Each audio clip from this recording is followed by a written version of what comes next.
Hey folks, it's Kent Lindstrom. I'm a partner at the venture capital firm 8-Bit Capital. We invest in software startups at the earliest stage, and I have this podcast. And today is Cyan Banister, which is something I've been looking forward to for a long time. This is an incredible story. It ends up being so grand and so sweeping, the story of her life, that it really can't even be told in one podcast. And so it's not. Her life begins with her being a kid who's homeless in Arizona. That whole story is incredible and a lot more uplifting than you would think. I suggest you listen to Tim Ferriss's podcast where she covers it beautifully. We don't tell that story here. We begin at the end of that where she finds her first computer, or maybe her first computer finds her, and then she learns to program it and do things with it and ends up at Silicon Valley. And the story goes on and on. She ends up being one of the great investors of our time, and she's really only just getting started. I say that, everyone says that. Great investors. One of the first investors in Uber. One of the very first investors in SpaceX while the rockets were still blowing up. And that's just a small part of what she's done. This is an incredible journey. You're going to love it. Oh, there's a whole thing. You like Star Wars? Great story about her experience with Star Wars and Lucasfilms that I don't think you've heard anywhere else, and I think will very much entertain you. So I'm really pleased to tell you that we've got Cyan Banister this time. I think you're going to like it. Welcome back.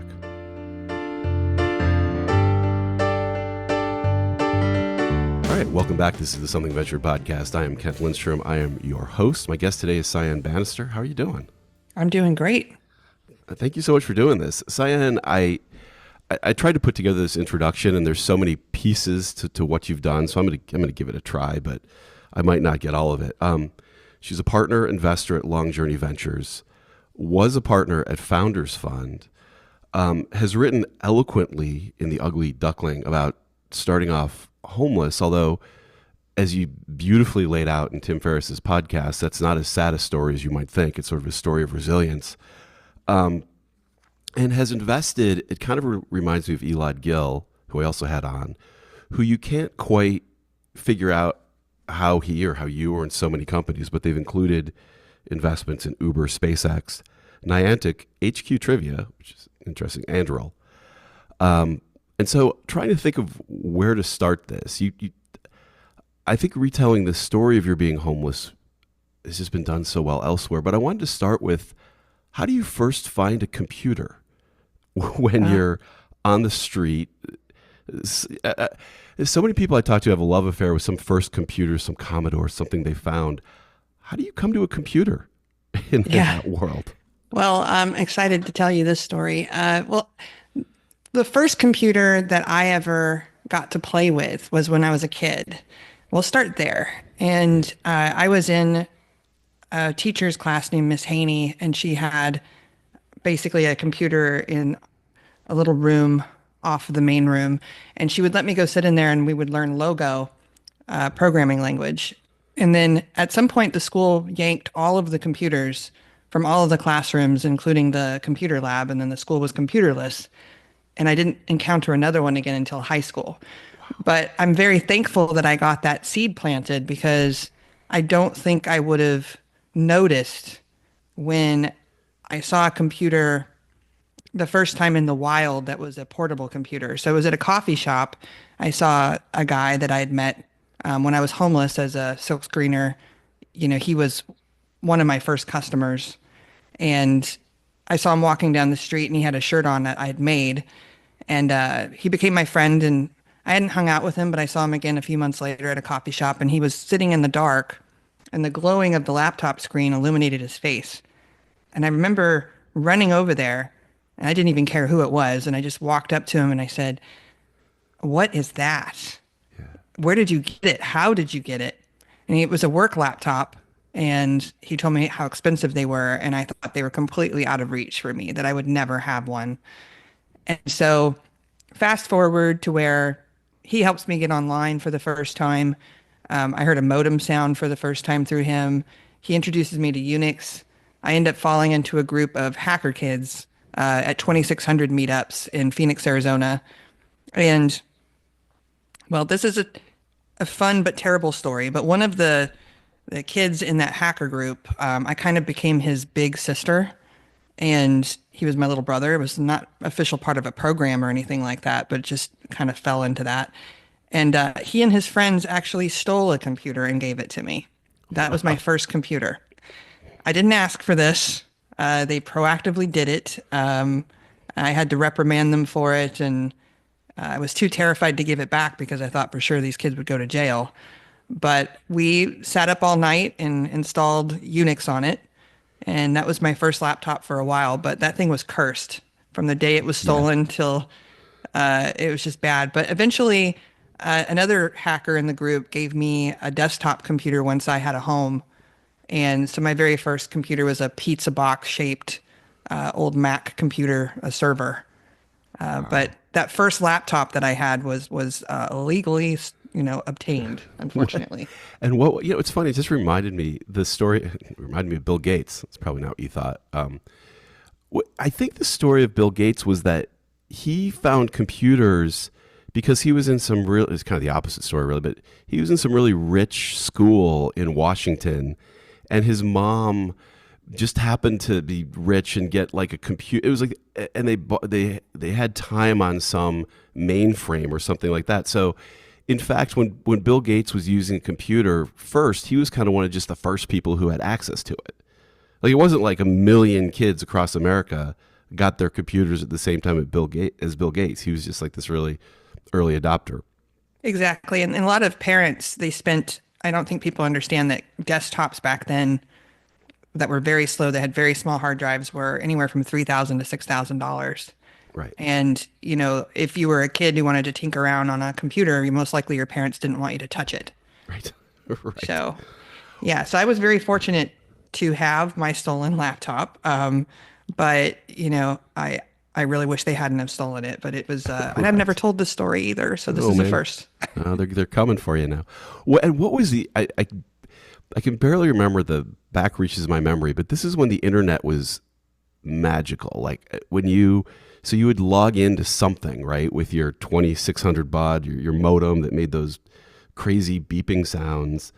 Like what was Yeah, the this was internet pre like back pre then? 20 pre 2600. It was around that time though, and the magic sounds. If people have never heard them, you should just go to YouTube and type in modem sounds because there's a lot of people who have actually never heard them.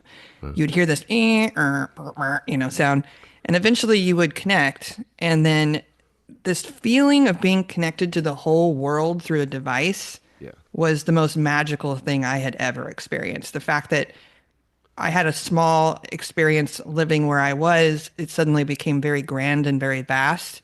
And then I was able to find people to have intellectual conversations with that I couldn't have where I was. So Right. it really, really expanded my world. I joined IRC pretty early on, and that was so incredible for my career because I would just jump on these channels and just start talking to people about Cisco routers or, Yeah. network engineering or whatever else I was curious about. And people were very accommodating, very kind. Right. And the other thing is that we were just all figuring out the internet together, right? Like there wasn't a search engine.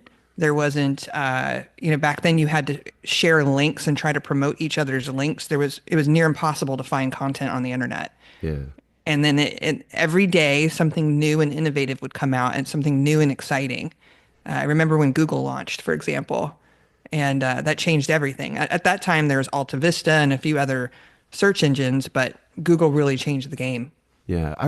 I remember the modem too. I taught myself once what it was saying, right? Like it was like, I'm a computer, we're both computers. Like, Yeah. all those sounds were something of them talking to each other. And then they're like, okay, let's talk in this language or whatever the three or four things were. And I kind of recall too the internet, that early stage, being aware of the physicality of it.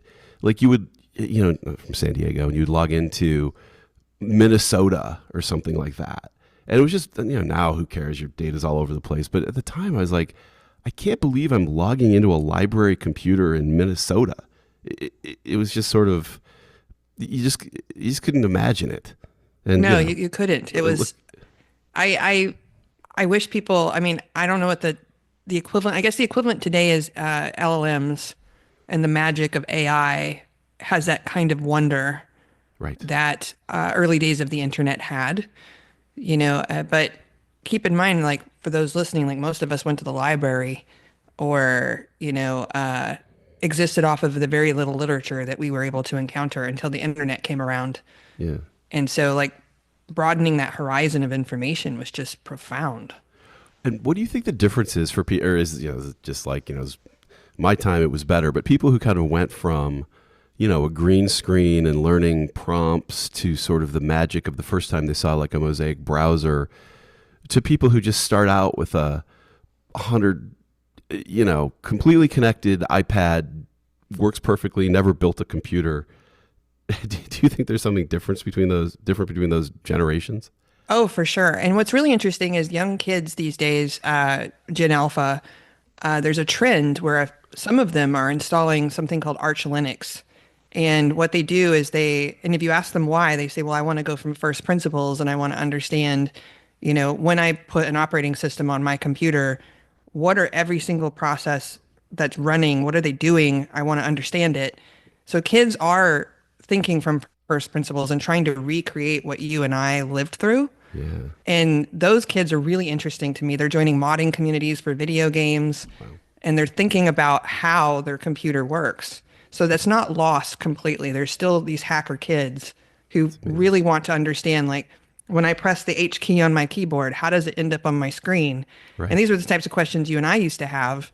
They still exist, thank goodness. But I'd say a majority of people just get online and they don't even question it. They don't even understand how the internet works. Yeah. And that knowledge is slowly getting lost.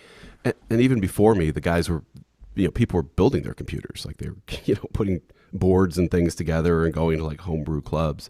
And there was a culture too that I kind of recall that I was trying to explain to somebody recently of that early internet. Like there was sort of ethoses.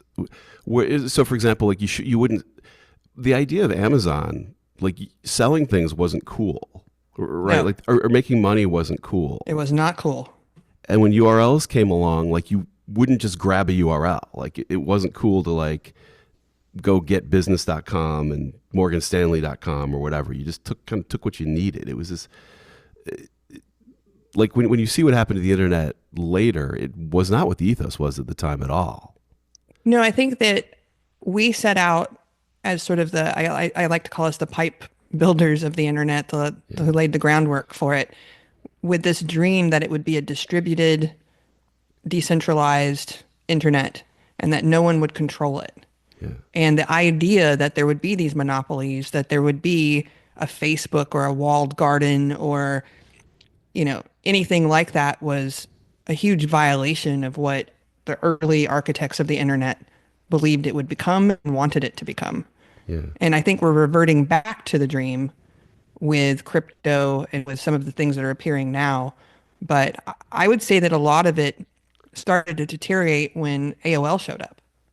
So AOL was the first closed walled garden that you had to pay to be a part of that ecosystem. And they destroyed systematically took down every small mom and pop ISP, one after another, because they would basically offer their internet below market rate. So when we had to charge $20 a month for dial-up at the ISP I worked at, AOL would come in and say, well, we'll give it to you for $9.99. Yeah. And eventually it was $4.99 and then $3.99 and then eventually free and advertisement driven. And that's not what the creators of the internet envisioned. Like they did not see that coming. Yeah. But that was a natural evolution. And, as soon as all of the business minds got a hold of it and they said, wow, we can turn this into something else. Oh man. When I was in high school, there was a band in San Diego called Army of Love, and they stamped their little logo all over town, and their logo was AOL. And I always thought, God, you guys should have just bought that URL. Right? Everything would have been different if Army of Love had bought their URL. Did you realize at the time that this wasn't super normal, or you just fell into a group around the world where you gathered together enough people that were like you, I guess, at that point? Yeah. I mean, at first it was my little group of hacker friends at my 2600 meetups. And then I don't know if you're familiar with the conference DEF CON. Yeah, sure. But I started going to DEF CON at DEF CON 4. And I think they're on DEF CON 30 something or maybe 40 something. I have no idea. This is a security conference, right? Yeah, security conference. And the same hacker friends that I hung out with, I worked at a call center, and they hit me up and said, "Do you want to go to Vegas?" And I'd just gotten a bonus, and I was like, "Yeah, I've got $700 burning a hole in my pocket. Right. Let's go." At the time, I didn't have a bank account. I just carried around cash or put it in my sock drawer. Yeah. That's a long story in itself, but I got put on check systems and couldn't bank. I was unbanked for quite some time.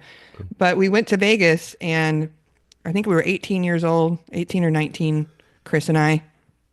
And he talked me into going to this thing, and I actually was terrified because I was in a casino and I thought I was breaking the law. So the whole time during this conference, I would hide under a table that had a tablecloth, and I would peek at the speakers. And that at that time, DEF CON was a two-room conference. There was a room for the speakers and then a room for the like whoever wanted to put on a demonstration.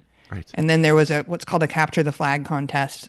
That year, it was a company called Sidewinder, and they were giving out a $25,000 check for any person who could hack into their system, and someone won. And I just thought that was remarkable. The thing that at that time, my knowledge of the internet and Unix and all of that and security was very minimal.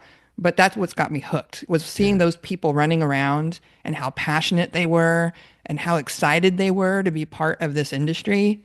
I went to every DEF CON after that for the most part, and a lot of my circle of friends were established at DEF CON or around DEF CON, so it's kind of like my Burning Man. Right. Whenever I show up now, there's still some of us left, Yeah. but we would get together and stay up all night and work on crypto challenges, work on ciphers, work on listening to talks, talking about the world, where it was going. Right. It was very optimistic, actually. And these people were on the fringe of it. And Yeah. that was the thing that I loved about it is they were on the absolute outside edges of the whole internet movement. It's when the future was cool. How do you then come across, I mean, I can kind of see the outlines of it now, but how do you come across and intersect with Silicon Valley? Or when do you just get a job Yeah. basically from all So of this? what was interesting was I was working at this thing called Western States Fire Protection Company, which is they do fire prevention and they do sprinklers for buildings and things like that. And I was what was called an expediter. I basically the foremen out on the jobs would call me and tell me they were missing a part, and I would go out to the shop and find the part, and then I would get into a truck and then drive it to the job location. And one of the things I became fascinated with there is that everything was manual, and there was no true ground truth understanding of what was in the shop.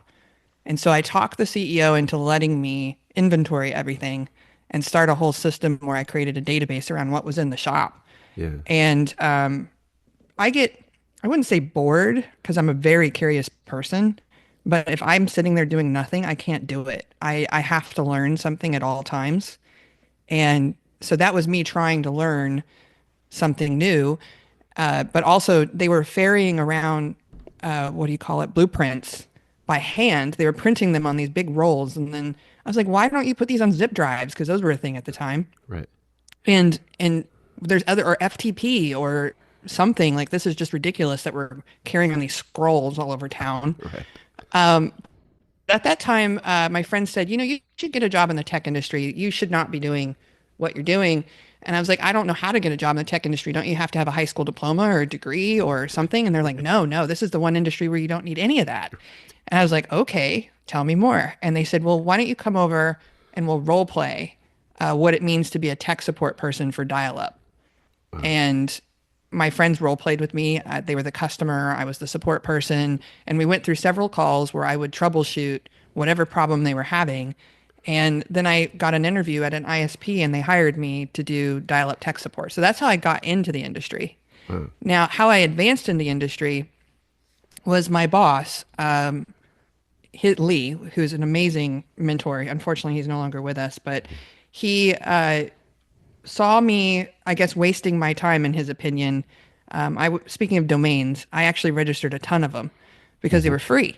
And so I would sit there and just all day long register domains. And then ICANN started sending out bills. They were $100 a domain. And I started getting trash bags of bills showing up. and I couldn't pay them. So I had to like figure out which domains to keep. And I ended up keeping lucasfilms.com, whirlpool.com, masteryoda.com, Right. Millennium Falcon, and I think Darth Vader were the ones that I kept. I see a And theme. yeah, so How did Lucasfilms get in there? Was that yeah. So that was crazy. That's a fun story. So and then I'll get to how I got to Silicon Valley after that. But so my friend Lucas and I told him I found Lucasfilms, and he was like, "Oh my gosh, that's insane!" And he and I were making these little. This is when Flash 1.0 appeared, and we started learning Flash, and we fancied ourselves web developers, and we were going to do Flash sites for people in our spare time. And so we thought we'd host it on lucasfilms.com. And at the time, Lucasfilm had lucasfilm.com. And I was like, what a weird thing that they wouldn't realize that they have multiple films and they wouldn't register this domain. But it's not the name of their company, so it didn't occur to them. right? And the mistake that I made, I ran this, I actually had that domain for a year before they even noticed it, was I set up a catch-all where any email that came into whatever address just went into one inbox. And so I saw everything, like if it came into HR@lucasfilms.com, or if it came into, what I discovered was their employees would typo their own domain, and I was getting inter-office chatter, and I was getting information at the time about Phantom Menace. And I had a sneak preview of Darth Maul and all of the various Darths and what toys they were working on with Hasbro. And I mean, it was insane. And the mistake that I made was there was this guy applying for a job, and he just was hitting every email address trying to like get through. And I thought I was doing a kind favor, and I wrote back to him and I said, "This is not Lucasfilm. You need to email jobs@lucasfilm.com. Right. This isn't going anywhere and you're wasting your effort." Well, he reported that to their legal department. Wow. And then their legal department started coming after me. And I didn't figure this out. I'll tell you another thing. I was a young person, and I was not a fully developed person with a sense of morality that I have now. So I just will give you that disclaimer. But there was an email that had a 1-800 number to call into that was a conference call, or well, maybe it wasn't even 1-800 number, but it was some kind of number.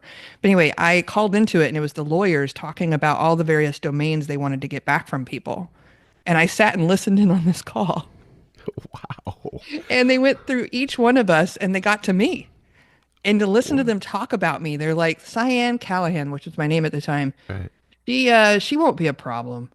She'll roll. She'll just, the way they talked about me, it was so funny. Disrespectful. Yeah. So they sent out a private detective eventually. This went on for years. Wow. To follow me around. They went to various different businesses to ask about me. And I think they got a little spooked because my best friend's name is Lucas, and we made films. Right. And when they called me eventually, they asked me, they were like, you can't get away with this. We have an implied trademark. It turned out Lucasfilm was not at the time trademarked. It was implied. Wow. So it's like Coca-Cola. Like, Right. they would win. I didn't stand a chance. I got an attorney who was just out of university, freshly minted, to represent me. And he managed to negotiate $500 film crew jacket that was supposed to fit me, but it was like a 3XL that they sent me. Right.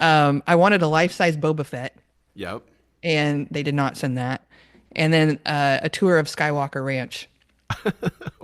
Wow. And instead, I got $500, a film crew jacket, and the ability, get this is the best part.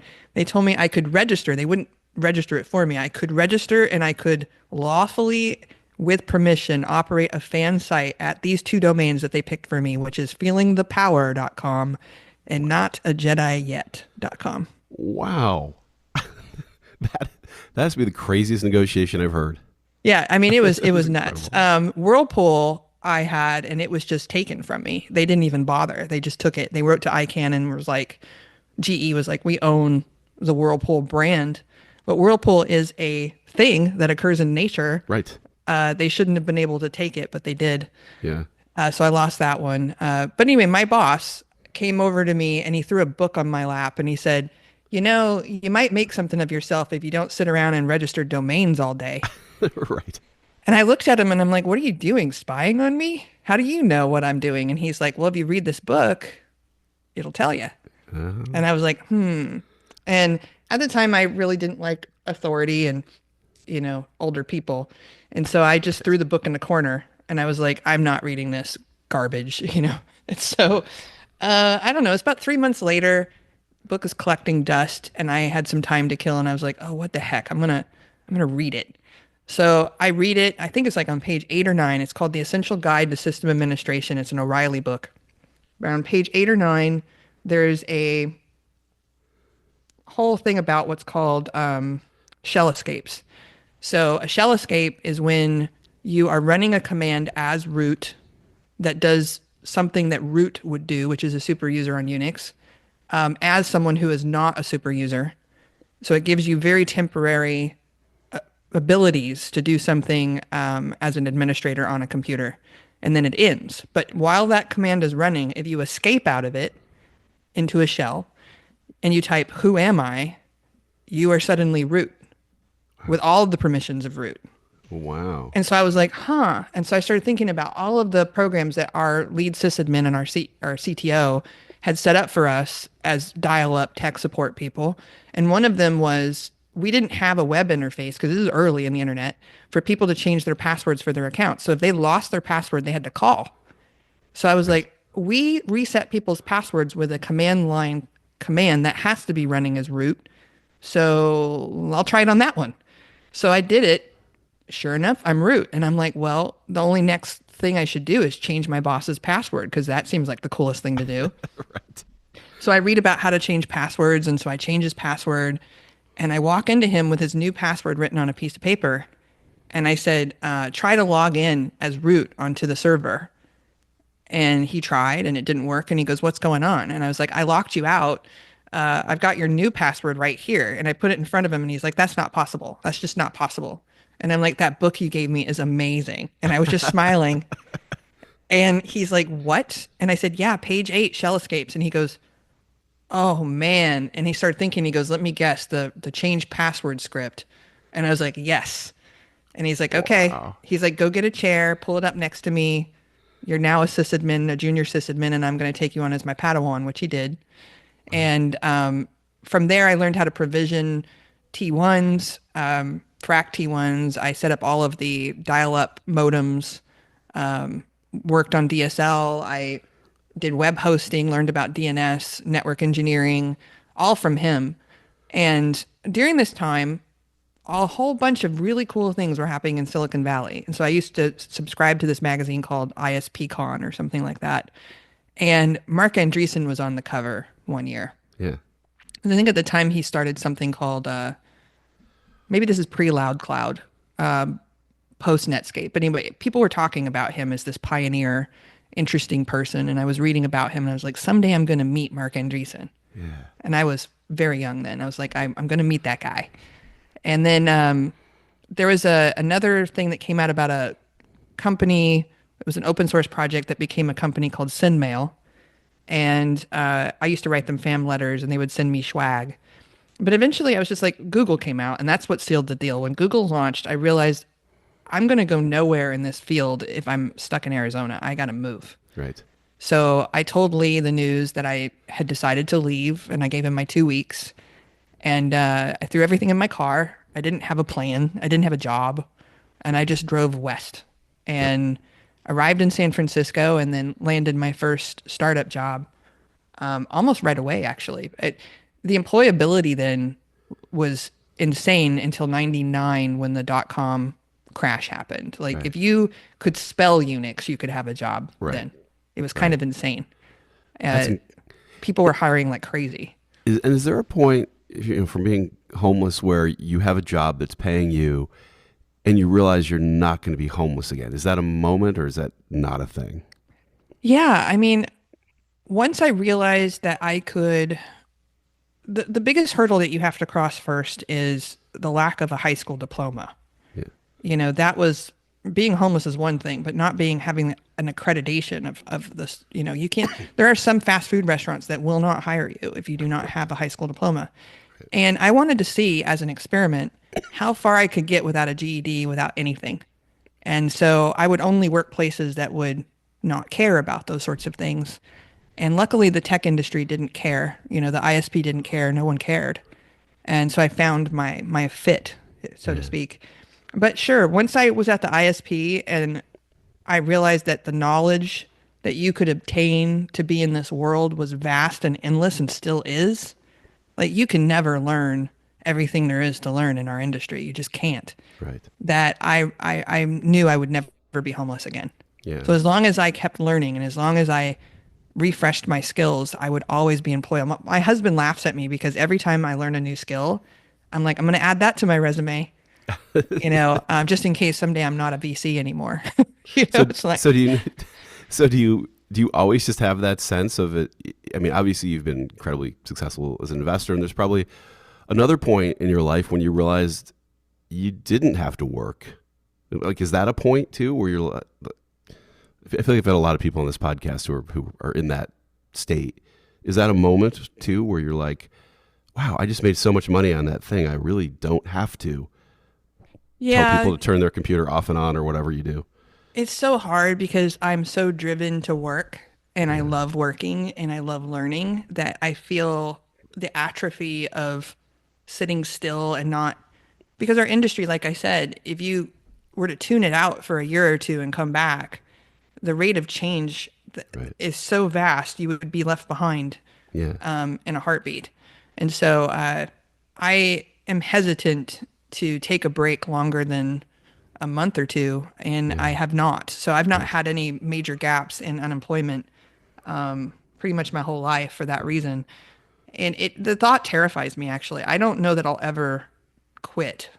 working. I know I can, but I feel that I am a steward of capital. I feel that I have a higher purpose and calling in this life, and it gets me up every day and gets me excited about what I do. And so I don't see that in the cards for me anytime soon. When did you meet Mark Andreessen? I assume that Ah, happened at some it point. did happen. And you know what's weird? It happened in the last couple of years. Really? Yeah. So Wow. I have this rule that if there's someone I really want to meet, I don't usually reach out and ask for a meeting unless I have something very valuable to add to their lives.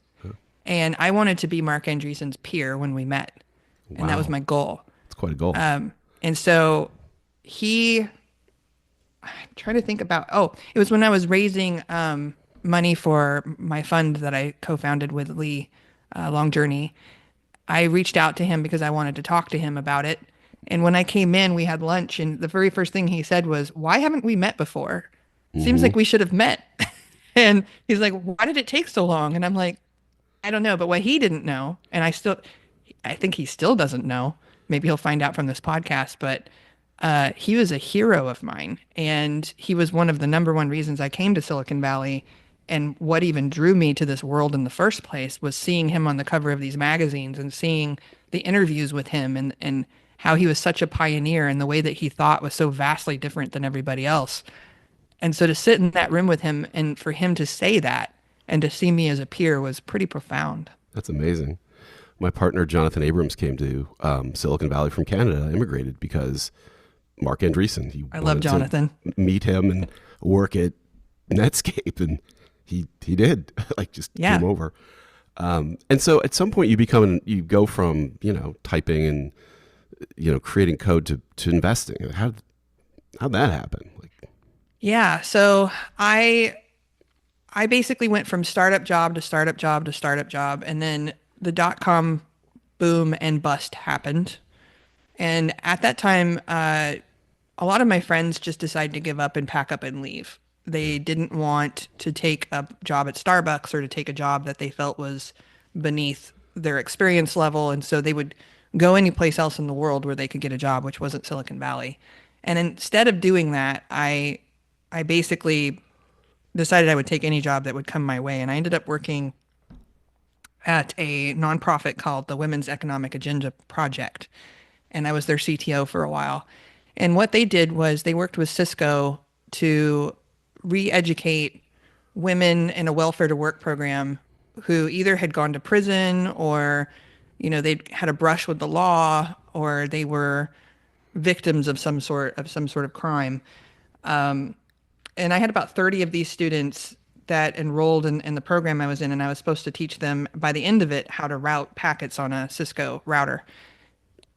when I stepped into that classroom, there was no one who knew how to type. That's where I had to start from. They didn't know how to Oh, type on a keyboard. right. So I was like, wow. And Cisco didn't prepare me for that. They expected everyone to be able to walk into that classroom with at least some knowledge of how a computer worked. So I had to start with Mavis Beacon, teach these women how to type. I had to teach them binary math. Many of them had never had math skills taught to them, Right. to get to the point where I could even teach them about the foundations of how the internet worked. So that took probably 3 or 4 months by itself. And this allowed me to weather the storm of the downturn and the bust. Is I just buried my head in this problem of how do I teach these women, or how do I teach this period to Right. people? And I became obsessed with obtaining knowledge on teaching. And so I set up a computer lab for kids for after school, working with hearing impaired kids, and they would stop by and they would use my lab. And this is in downtown Oakland. At some point, I started to see some signs of life that jobs were coming back, and I applied for a job at this email service provider, which basically is they're spammers. Yeah. Right. Right. And they wanted to hire me as their standards and compliance manager, which basically I had to write scripts to monitor bad behavior. And this was probably my first tiptoe into the InfoSec world that I was already involved in at DEF CON, but this is my first InfoSec job. So I worked there, and as people were losing their jobs, I started a mailing list called techlist.org. And the idea was that, and I do still believe this is true, that the best jobs never get posted to websites. They're obtained through referrals. And so this was a referral network that I created where if you had a job where you could get a bonus or a referral and you were able to hand walk someone in, we could do job placements that way. Well, one day a job for a company called Ironport ended up on my own message board. Oh, yeah. And I really liked the sound of it. I was like, I want to interview there. And so I applied for a job there. I applied for an entry level job because I didn't see any other jobs that fit me. But because I was hand walked in by a guy named Shane who was in their QA department, they decided to put me in a whole other position that wasn't even again posted on the website, because it was a referral. And I ended up running something there called Bonded Sender, and then we acquired Spam Cop, and I ran Spam Cop, and then I ended up running support globally for all of our customers. And at some point, I'm managing through time hundreds of employees. I decided to get equity instead of cash for every bonus because this company that I worked at by far and still to this day was the best company I had ever encountered, and the leadership was just top notch. And I was just like, if there's going to be a company that goes somewhere, it's this one. Yeah. So when probably I worked there 2, 3 years before Scott and I started dating, which today is scandalous, to marry Right. someone you work with. Right. Back then it was kind of normal. Yeah. And, I just thought that my husband was, and he's not an engineer. He's never written code. A lot of people think he's a coder or an engineer, but he's not. He's a product guy. But I just kind of thought of him as a product guy, and I didn't know that he was an investor. Oh, And so when we sold Ironport to Cisco, I got my first financial windfall of my life.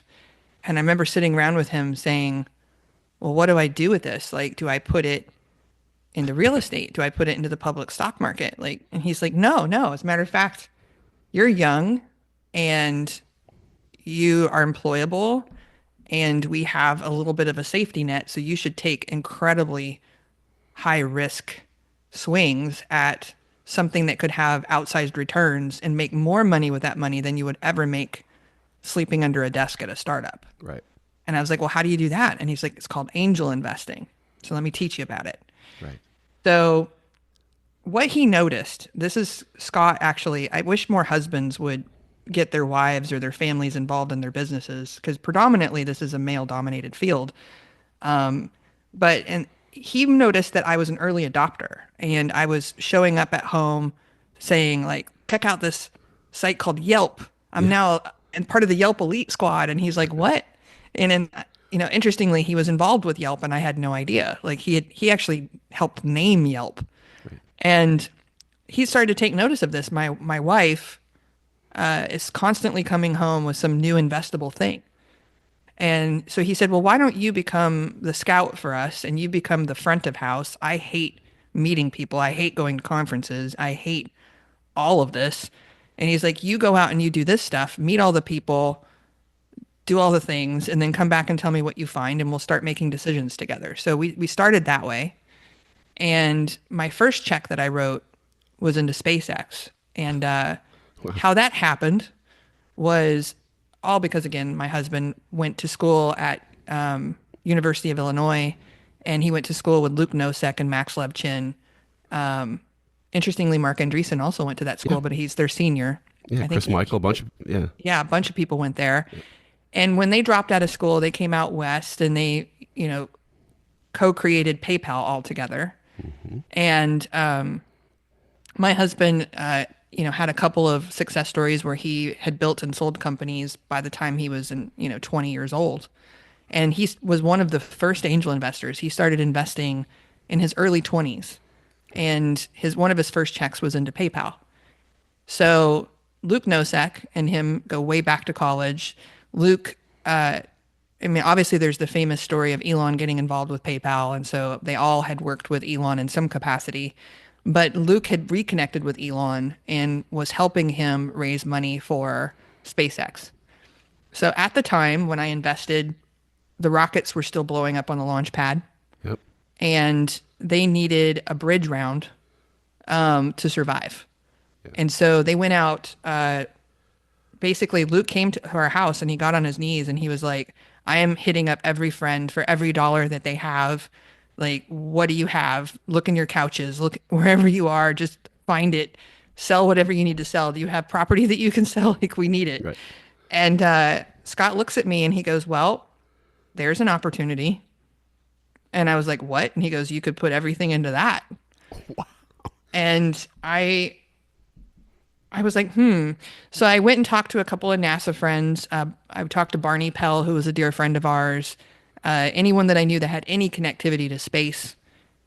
And most people at the time were like, no private individual should have the right to do what Elon was trying to do. NASA has it covered. We don't need reusable rockets.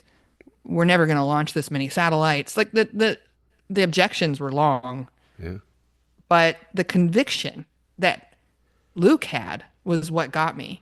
Like seeing a person get on their knees and basically say, I'm going to dedicate my life. And he has. He has never wavered. Like Luke continues to this day. He's on the board of SpaceX and continues to raise money for that company. And he has dedicated his life to helping Elon. And it was so clear, just this love and conviction that he had for this mission, that I just wanted to invest in, oddly, in Luke. Yeah. And so I did. I just basically took everything I made at Ironport and rolled it into SpaceX. And so that was my first investment. So right out the gate, your first investment is better than basically any venture capitalist or a career maker for any venture capitalist. Now it is, but at First the try. time, Right. if I told people I'm an investor in SpaceX, everybody's like, who cares? Yeah. Like it didn't buy me anything. No one cared, and they actually thought it was the stupidest investment of all time, and that I would lose it all. Yeah. But now it's like it's impressive, but back then it was not. That theme where it was a little bit like you really shouldn't be doing this. PayPal kind of started breaking the laws in a bunch of places, and Reid Hoffman kind of ran around all the attorneys general and cleaned it up. But you invested in Uber, which had a little bit of a phase of violating taxi laws. Oh yeah, until they definitely did. They violated a lot of things. And Uber is kind of famous for being the deal that anybody could have gotten into, and everybody kind of passed on it, and you didn't. And there's two concepts that I've heard. Two things I've heard. One is a lot of people are like, look, this is just a black car app for Silicon Valley, and it's not going to go anywhere. The other one was that Travis wasn't going to, that I think today I would still, as a VC, wouldn't invest in, that Travis wasn't going to be the CEO, that the founder was actually working on something else and put an ad on. Like, how did you pick this out when everyone else was famously passing on it? So the first time I heard about Uber was I had a livery driver that would drive me to the airport, and his name's Roger. And he handed me Ryan Graves' business card, and he said, have you ever, he's like, I'm not an investor, but if I was, I would invest in this thing called Ubercab. Yeah. You should reach out to this guy, Ryan Graves, and get a pitch. And he said, because I really think it's going somewhere. And I was like, well, tell me about it. And at the time, he was working for them, but being paid by the hour, and he was the only driver. And so you would summon him using a phone number that you would text. I don't know if you remember, but it was not an app. It Right. was a phone number. Yeah. And so I said, well, that's interesting, but this Ryan Graves guy is like in Chicago or something. And I looked at the business card and I was like, I don't invest in companies where their CEOs are in Chicago. You know, I only invest in Silicon Valley companies, because anytime that I had made an investment outside of Silicon Valley, I was never able to help them raise subsequent funding if they struggled because everything was ecosystem dependent at the time. That's changed. Like now I can invest in a company in New York and I know 20 other investors who would co-invest beside me in location. It just doesn't matter. But at the time it mattered. And so I dismissed it. I was like, I don't know. So the next time I got into the car, he's like, Cyan, did you call Ryan Graves? And I was like, no. And he's like, well, we now have 7 drivers. You know, my wife Yeah. is driving, my uncle's driving, my cousin's driving. I'm bringing in people from Brazil. And I was like, well, are you guys all still making, money by the hour? Because the marketplace wasn't working yet. And he said, yes, Uber's still paying us. And I was like, okay, well, let me know when they stop paying you and when the customers are paying you, because that's what I want to know. And he said, sure enough. Okay.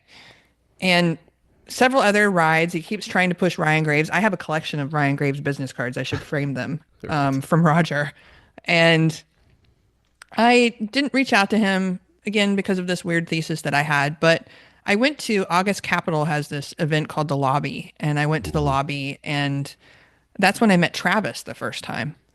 And I saw him at a dinner, and then I saw him, at various talks there. But one of the things I noticed about him was this insane gravitas, this insane intensity. Every single conversation, he would eventually reframe it or interject into it. It didn't kind of matter what we were doing. Like if we were at the buffet line, he seemed to be in charge of the buffet line. Right. He had this natural leadership ability that people just didn't seem to mind, but it was also aggressive. Yeah. And so he declared at one point at a dinner that he had left Red Swoosh and he was looking for his next thing. And any good investor worth their salt is going to notice that somebody as interesting is looking for their next thing. So I just tucked it away and made a mental note of it. And I just thought, I like that guy. I'm going to see what he does next.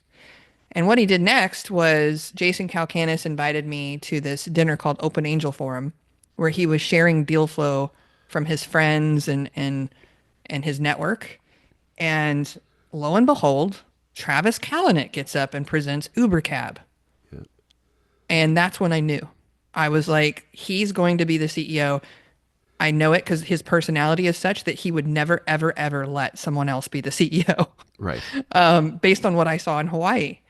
And I wrote to my husband. I have an email that I shared publicly at one point where I said, UberCab, we need to get in. And he said, well, how much do you want? And I said, well, I don't know, 75K.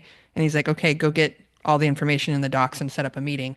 So at that time, I had to set up a meeting with Ryan Graves, who we eventually met at a coffee shop. And he's delightful, a wonderful human being. He ends up becoming the COO. And then Garrett Camp, who you mentioned was running a whole other company. The whole thing was bizarre. If you were a disciplined investor, of course you would pass on it Right. because it made no sense. You've got a CEO in Chicago, a co-founder who's running Stumble Upon, and this other guy, Travis, and like coming in out of the blue. It didn't make a lot of sense. Right. But the moment I saw Travis, I was like, I know how all these chips are going to fall. Yeah. Like, and I'd already been thinking about taxi regulators and the medallion system. Yeah. And because I'm a libertarian, I think about these systems and how they work or don't work, and had been evaluating them for a while as a bit of a racket, which it is. And so when it was pitched as it was by Travis, I realized if someone's going to fight those regulators, it's going to take someone feisty. It's going to take someone like him. Yeah. And he was just the right person for the job. Everything just aligned. And sure enough, I sent it to, at the time that I invested, they still had room. And I sent it to probably 20 other investors who all passed. Yeah. And their reasons were, no one wants to get in a black car. No one wants to ride with a stranger. No one wants a stranger in their car. Yep. No one wants people to throw up in their car. Right. The list was just long, long, long, long, long. Yeah. And I don't think I successfully convinced anyone other than we convinced Matt Kohler Wow. from Benchmark Yeah. to finally take a look. And so we sent the deal to Benchmark, and then the rest is history for Benchmark. Yeah. That's crazy. I want to wrap up, but I have one question I was just thinking about in the past few days on Uber. What was the rush to get rid of Travis that happened? Because we'd gone through a phase where we replaced the CEOs, but then, Andreessen had come along and the whole thing was founder friendly and he seemed like a great founder. Why the rush to get rid of him at that time in history? It was the beginning of the Me Too movement. So what happened was there was a woman, I think her name is Sarah Fowler, who is an engineer at the company, Right. who experienced sexism or something on some sort, on some level. And a story was written about it, which launched an investigation, not only into Uber, but many tech companies, about whether or not there was unfair practices in the workplace if women were treated differently. The Believe All women sort of movement launched after that. And the one thing that was great that helped Uber succeed was his aggressiveness. Yeah. The downfall of Uber and him not being able to continue to lead it was his aggressiveness. Yeah. The other thing was they acquired or were in the process of acquiring a company called Otto with Anthony Lewandowski, who ended up having to be pardoned by Donald Trump in his last administration, who had self-driving autonomous trucks. I don't know if you remember them. Yeah. And he was accused of taking code from Google and trying to bring it over to Uber. That's right. Now, interestingly, had that all not happened the way it happened, Uber would be leading the way here, not Waymo. Right. They would have the lead in autonomous vehicles. And I do think that the company would be wildly more successful if Travis was left at the helm. Yeah. But there was a contingent of reporters back at the time. It was Sarah Lacey and all of these people that wrote for TechCrunch and had their own independent blogs that basically made it their life's mission to take down Travis. Yeah. And it got so fever pitched and so crazy that at some point, people were out protesting the Google buses, protesting Uber. There was a very strong anti-tech sentiment at the time. And I think the most horrible thing that happened to Travis was he'd lost a parent in a boating accident. That's right. Yeah. And that's when they ousted him from his role as CEO. They took, in my opinion, took advantage of this tragedy to then make their move Yeah. and remove him. Now, I wasn't in the boardroom.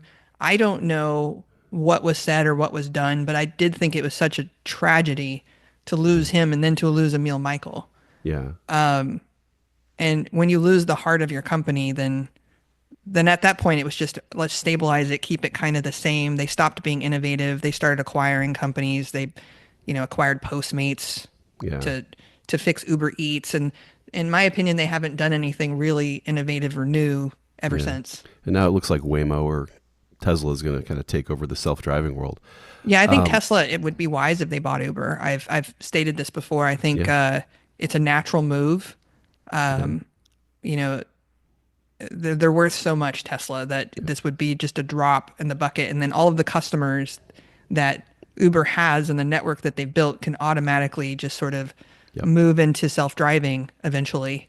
And maybe even something like Comma AI or something like what George Holtz worked on, where you can do an aftermarket kit for your car. Maybe these drivers aren't displaced with their jobs right away. They can put their cars in a fleet. Yep. And then they start self-driving or something like that. But Yeah, that's how I kind of see it playing out. I know a secret living in San Francisco, which is it takes about 5 times seeing a Waymo to get over it, right? The idea that no one's ever going to get in a robot car and all that stuff. 5 rides or everybody took to them. They love them. They prefer them to anything else. Like, yeah, as soon as you can start dancing in the car, that's what gets you. You're like They're a hit. dancing and you realize like, oh, I was shielding or masking myself because there was a driver. yeah. And nobody's smoking, or if it's late at night and you're a woman, like they're a hit. If you're Yeah, sitting in Chicago thinking to yourself, no one's ever going to get in a robot car, you're you're wrong. wrong. Everyone's going to get in a robot car. And Yeah. and wait until they have robot RVs Yeah. and, robot long distance travel where Oh, you could just get in your car and go to sleep or play games with your friends, and it's going to be superior to flying. yeah. Like, people are going to love it. It's incredible. I wanted to wrap up with, I just saw the, kind of going back to the beginning, in terms of what are you optimistic? I mean, the Silk Road guy just got pardoned by Donald Yeah, Trump. I worked on that pardon for a long time. I- And well, what a miracle. congratulations. Yeah, well, I'm only one of hundreds, maybe thousands of people who helped him. But, Yeah. um, during the last Trump administration, I hired lobbyists. I hired anyone that I could to try to get in front of Donald Trump. And we got it to Donald Trump, but for whatever reason, he didn't pardon him on his way out.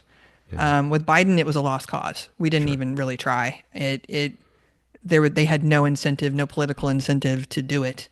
But Lynn, his mother, I mean, she's a fighter. She relocated. If they moved him from one prison to another, she would uproot her life and go live next to that prison.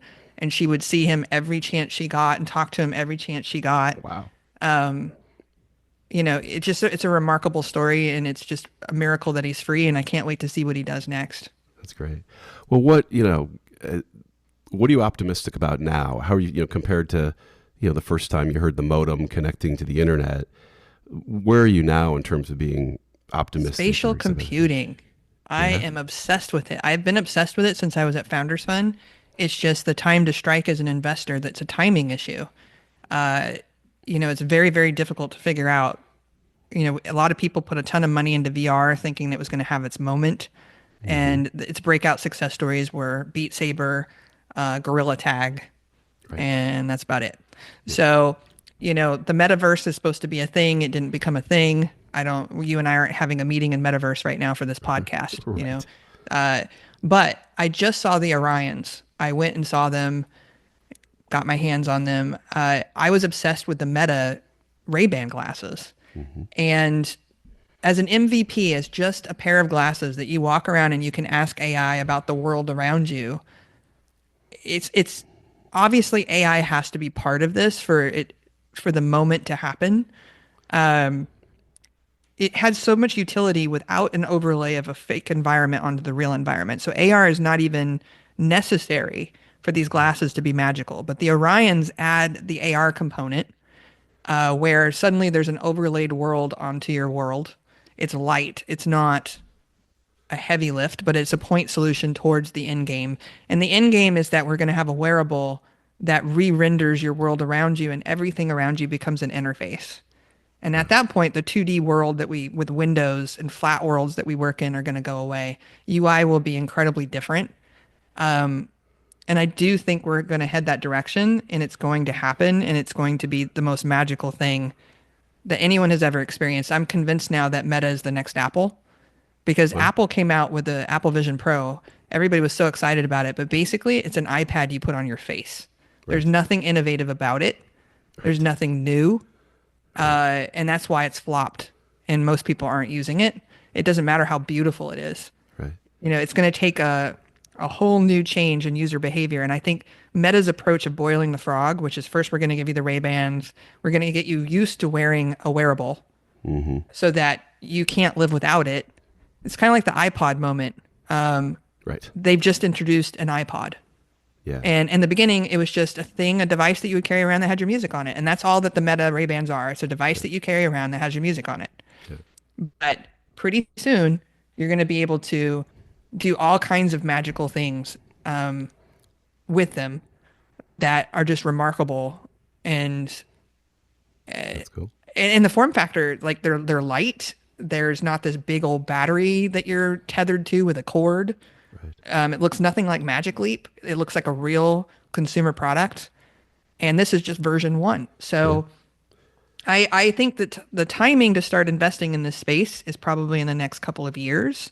And then I think that it's going to end up being kind of like the Atari, when the Atari came into the home and you suddenly had video games that came out of the laundromat are suddenly available to you. Right. The first ecosystem of applications are going to be very, very minimal, but very powerful. And then over time, that's going to become a really rich ecosystem of things that you can't imagine what it's going to be like. It's just going to be wonderful. So I'm getting excited about it. I'm trying to figure out where the foundational investments are. I tend to like to avoid trends.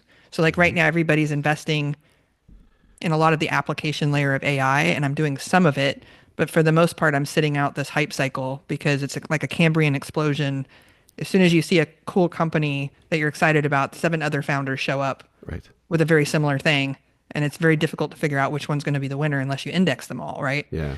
So that's not where you want to play. That's not where the alpha is, unless you're incredibly lucky and you just happen to hit one. But at this point, it's like spitballing. So I invested in mostly the foundational layer, which is, compute power, um, inference and things like that, and staying away from also data centers, but basically staying away from what's going to come from it. And then what is the next layer? I'm looking out now, like what is the next foundational layer for this spatial computing, and what's it going to take? I think NVIDIA is going to enter the space. They've already announced that they're going to have a wearable.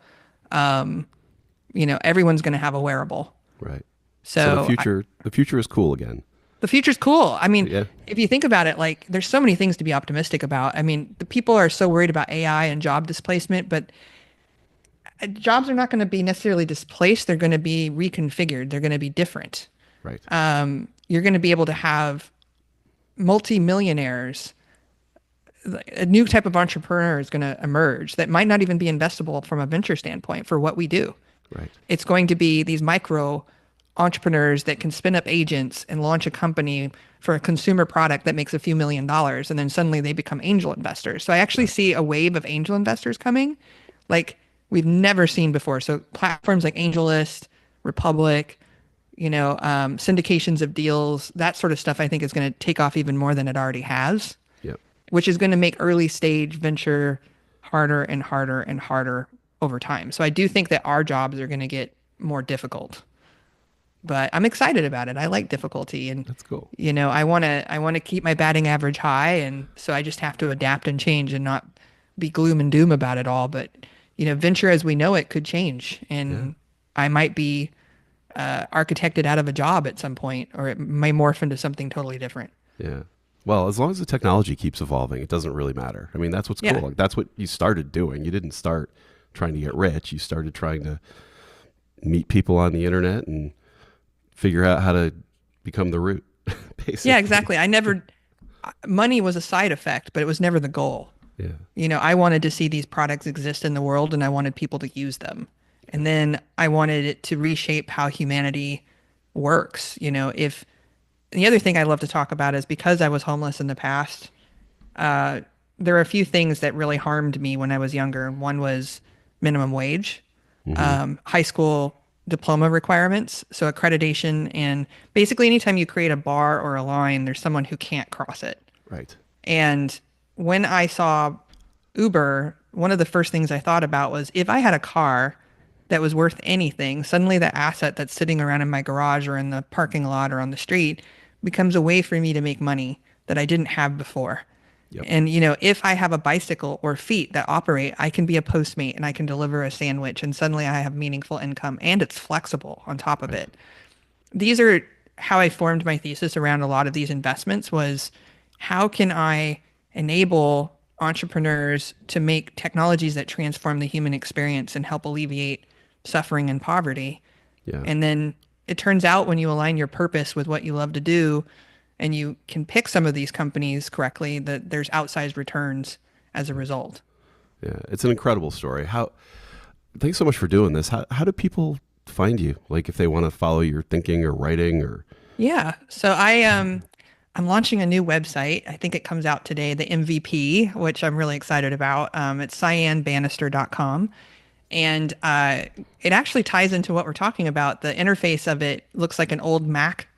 Cool. And so the very first version, it just has a couple icons. I think it's going to launch today at 2 or 3 p.m. But it has a couple of icons that look like old Mac icons. And then the next version, we're launching a command line terminal. And so cool. you'll be able to like type things, and we're going to have Easter eggs that launch games. The phone number on there, we're creating a phone tree where it's an endless phone tree, but you can hack into the voicemail boxes and get information. and Oh, for wow. clues on how to pitch me. Oh, So I'm wow. turning pitching me into a little bit of a game Yeah, because I think it's fun and I want to see who makes it through the games. I'm intrigued. that's And great. so that's one way to reach me. The other way is I'm Cyantist, Cyantist on X.com. And those are probably the two primary ways to reach me at this point. I don't really hang out on any of the other social networks yet. Cool. All right. Well, thanks so much. My guest today has been Cyan Banister. Talk to you next time. Yeah, thank you so much.